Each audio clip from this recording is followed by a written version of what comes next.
جس کام میں بہت ساری برکت رکھی گئی ہے وہ تجارت ہے۔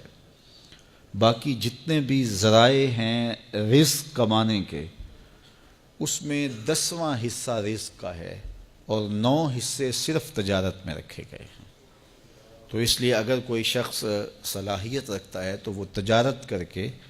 اپنا رزق کمائے۔ اچھا، یہ بات ذہن میں رکھیں کہ کوئی مزدوری کر کے رزق کما رہا ہے یا ملازمت سے، یا وہ کاشتکاری کرتا ہے، یا وہ تجارت کرتا ہے، یا کوئی اس کا جو بھی ذریعہ رزق ہے،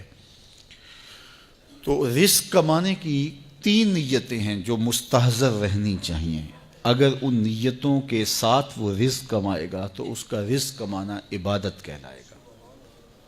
پہلی نیت، اپنے آپ کو سوال سے بچانا تاکہ اپنی ضروریات پوری کی جائے۔ وہ کاروبار کرے، وہ مزدوری کرے، وہ ملازمت کرے یا کاشتکاری کرے۔ دوسری نیت جو مستحضر ہو، اپنے وہ لوگ جو آپ کے زیر کفالت ہیں، وہ بوڑھے ماں باپ بھی ہو سکتے ہیں، وہ آپ کی اولاد ہے یا آپ کی بیوی ہے، جو بھی آپ کے زیر کفالت لوگ ہیں، ان کی کفالت کی نیت سے روزی کمانا کہ میں ان کی اچھی تربیت کر سکوں، ان کو اچھی تعلیم دلوا سکوں، ان کی ضروریات کو پورا کر سکوں، ان کے رہنے کے لیے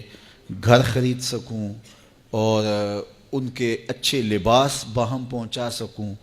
ان کی غذائی ضروریات کو پورا کر سکوں، بیمار ہو جائیں تو ان کو دوائی لا کے دے سکوں، ان کی شادی بیاہ کے اخراجات پورا کر سکوں۔ تیسرا مقصد، معاشرے کے وہ لوگ جو کسی وجہ سے کما نہیں سکتے، اپاہج ہیں، بیوگان ہیں، اراملہ ہیں، مساکین ہیں، یتاما ہیں، یا وہ زاویے، وہ جگہیں کہ جہاں اخراجات ہوتے ہیں اور وہ معاشرے کی تشکیل کے لیے، آخرت کی بہتری کے لیے وہ جگہیں ضروری ہیں اور ان کے نظم کے لیے پیسے کی بہرحال ضرورت ہوتی ہے، جس طرح یہ مدارس دینیہ ہیں، مساجد ہیں، اور فلاحی ضروریات کو پورا کرنے کے لیے جو ادارے ہیں۔ تو اس نیت سے کمایا جائے کہ اگر میری ضرورت اور میرے بچوں کی ضرورت سے رزق زیادہ ہو جائے تو میں اس رزق سے، اس مال سے، اس دولت سے غرباء و مساکین کی مدد کر سکوں گا، اس سے معاشرے کے اپاہج اور کمزور لوگوں کے کام آ سکوں گا، مدارس دینیہ اور مساجد کے نظم کو چلانے کے لیے میرا ایک بھرپور حصہ ہو سکے گا۔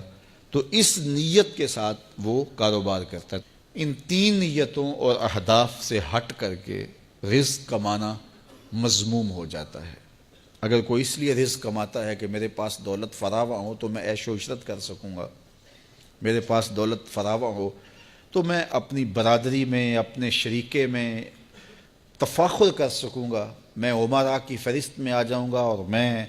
ان میں نمایاں ہو جاؤں گا، یہ مقاصد سفلی مقاصد ہیں، ان کی اجازت اسلام نہیں دیتا۔ تو ان 3 مقاصد کے لیے رزق جتنا بھی کما سکتے ہو آپ کماؤ، اپنی ضروریات کو پورا کرو، اچھے طریقے سے پورا کرو، اپنے بچوں کی ضروریات کو اچھے طریقے سے پورا کرو۔ یجب علی صاحب المال ان یوسع علی عیالہ، صاحب مال پر واجب ہے، حضرت سیدنا علی المرتضیٰ فرماتے ہیں کہ وہ اپنے اہل و عیال پر اچھا خرچ کرے، ان کو اچھا لباس پہنائے ضرورت کے مطابق،